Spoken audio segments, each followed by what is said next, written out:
concern with you working with the elderly, which is what I put in here, that you're not allowed to have any work with vulnerable persons, any elderly people. So you want to be terminated early. Why should I do that? Because, I mean, yes, I understand what I did was wrong. But I've never violated probation. I've never failed a drug test. I hold a steady job, and it's not even in the medical field anymore. I've been doing good. I know what I do. I just want to put this past me and then just move forward with myself, better myself for my kids and myself. Kids or baby goats? I wish people would stop My children. Thank you. I wish people would stop using the word kids for children. The first case begins with a judge reading the details, and we learn that the woman on screen was a caregiver for an elderly person. The complainant wants to move forward too, but you know why the complainant can't really move forward? They don't have their engagement ring. So where's their engagement ring? I'm not sure. Find their engagement ring, and then maybe I'll consider early termination. Here's the shocking part. She was convicted of stealing a $15,000 engagement ring from the very person she was supposed to be caring for. It was, I don't know what they said, what happened with it, but I know from my understanding, it was pawned in the pawn shop or something. Well, this is an engagement ring that you're responsible for. So what do you mean? You're saying you're understanding that it was pawned in the pawn shop. You're acting like some phantom did that. Who pawned it in the pawn shop? Myself. The prosecutor points out that the ring was never returned. It was pawned and then likely melted down, lost forever. All right, so where is their engagement ring? They want their engagement ring. You're before me saying you want your probation terminated early because you're ready to move on with your life. She wants her engagement ring. And since this is an elderly person, that means that engagement ring, they probably had it since who knows where, how long. And that engagement ring cost that person $15,000. And how much did you pawn it for? I don't even remember. It's been a few years now. Yeah. Judge Boyd doesn't hold back. She expresses her disbelief and disappointment in the woman's actions, especially given her position of trust. See, here's the thing. You commit a crime. And for you, it's like, oh, I'm done. I don't even remember. No, it's not. Yeah. I'm not giving you early termination. You're going to do every bit of the 8 years that you're on for this probation. And you need to sit and think about the engagement ring that you stole from an elderly person when they allowed you into their home to take care of them, and you went and pawned it. And you're walking around enjoying your best life, wearing eyelashes that are too long. I don't know why people are doing that. I think that's a new style or something. The judge delivers her final decision. She tells the woman that she won't even consider early probation until the ring or its full value is returned. But no, so you are not going to be offered probation early. So probation, please tell probation officers to quit submitting me documentation asking for her to be taken off early. I'll only truly consider taking you off probation early if you return her $15,000 engagement ring that you took to some pawn shop and they probably gave you maybe $200 for it. She wants her engagement ring back, and you should want her to have it back. And then until you internalize what you did to her, an elderly person allowing you into their home to work and you stealing their engagement ring, you have learned nothing on probation. That's all. The answer is no. Judge, may I approach you?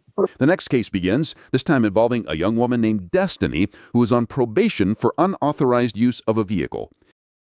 Court is calling 2022 CR 11474W, State of Texas versus Destiny Argumedo. Could I have the parties announced for the record for the state? Daniel Escobar for the state of Texas. Defense? Cheryl Patterson for the defense.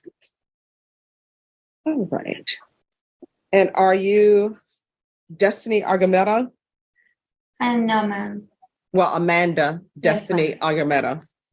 All right. I'm showing you what's entitled motion to revoke. I'm sorry. Judge, really quickly, sorry to interrupt. Defense and I had spoken. I think defense had filed a motion for competency eval. That's what we wanted to approach on.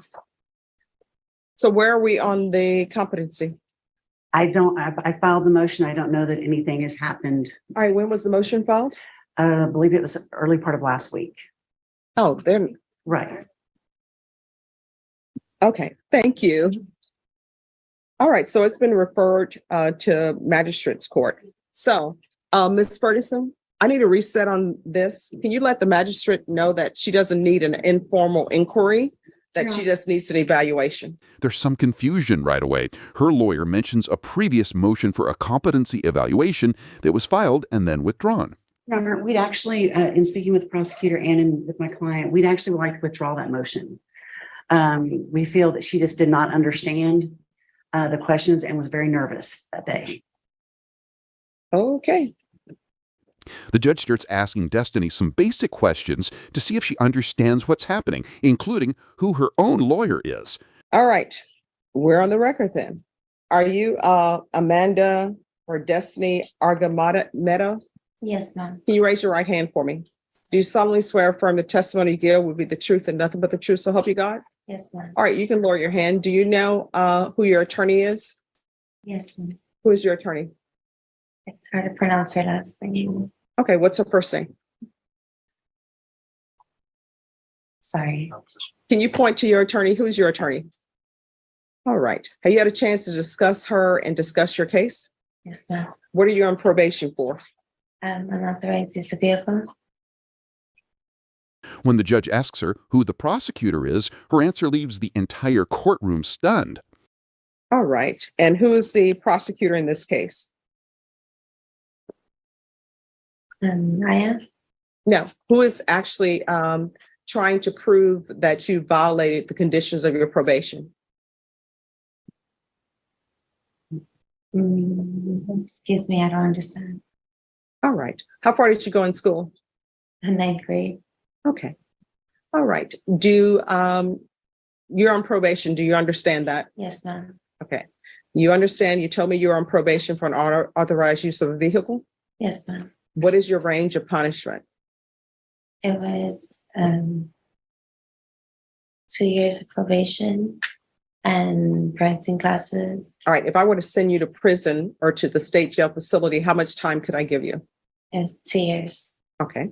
So, with regards to this motion to revoke, Yes, ma'am. who has to prove to the court that you didn't do what you were supposed to do on a motion to revoke? Myself. I'm sorry? Myself. Based on her responses, Judge Boyd decides that a competency evaluation is necessary after all to ensure the woman can proceed fairly. Okay. I think she may need an evaluation. Yes, Your Honor. Okay. All right. So this is going to be set for a evaluation. Ms. Ferguson, what date can we bring this back? Ms. Ferguson, if you will again, just let them know that there's no need for an informal inquiry. The court is requesting that the evaluation be done. Okay. All right. Thank you. Thank you, Your Honor. Thank you. The final case involves a man who has violated his probation by missing his check-ins and testing positive for drugs. Hello. Why are you missing your reporting dates to felony drug court? Today was my first date. Well, no, they said they attempted to contact you on April 10th, April 11th, April 14th. That's why you were rejected. You need felony drug court. If you're drug tested today, what are the results going to be? And before you even answer me, know that you can get drug tested today. I will have you drug tested today. I know sometimes people think the probation officer is female, so she can't do it. We have male probation officers in this building, and they will come right over and drug test you. So what are your results going to be? Did you use, let me help you. Did you use drugs? I had in the past. Do you want me to bring a probation officer over here to do a drug test? All right, so what are the results going to be? All right, what are you going to be positive for? We learned that he's tested positive for both meth and marijuana, and he's supposed to be in a felony drug court program. Med. All right, meth. And what else? It's about it. Oh, marijuana. Meth and marijuana. Probation, what are his issues other than these drug issues and his not appearing to felony drug court? Yes.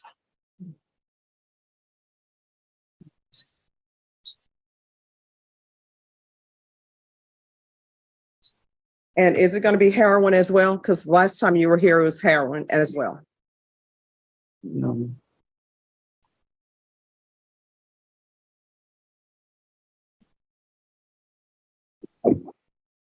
Thank you. Only been on probation a month at this point. So it really hasn't given enough time to complete the other terms of his probation. He did report no issues there. He's reporting, except for he was not putting it into report for his felony drug court. All right. We're going to get a date for you today for felony drug court, Mr. Gomez. If you miss that appointment, a motion to revoke is going to be filed. You understand? Yes, ma'am. So we're going to do it one more time. Do you have a telephone number? Yes, ma'am. I've been getting the messages. Well, why you not been reporting to them if you've been receiving messages? Well, this was the date today. All right. I think there's some drug cloudiness going on here. So Judge Boyd takes a different tone here. She seems genuinely concerned for the man's well-being and talks about the serious dangers of his path. and I mean that in all sincerity. I'm not trying to belittle you or anything. I'm trying to save your life, because last time you were here was a heroin issue. Now it's a meth and marijuana issue. If you do not take care of these issues, what's going to end up happening is either you're going to end up in prison, or either somebody's going to find you on the street because you're going to get a bad batch of drugs. Do you understand? Yes, ma'am. In a compassionate move, the judge decides to give him one last chance, sending him back to the drug court program with a stern warning. All right. So let's do a re-referral to felony drug court.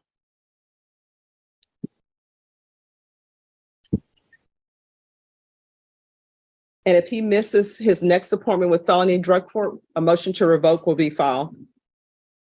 So there you have it, a firm denial of early release for the caregiver who betrayed trust, but a surprising last chance for the man battling addiction. What do you think about Judge Boyd's decisions today? Was she fair across the board, from the unreturned ring to that final chance? Let me know your thoughts in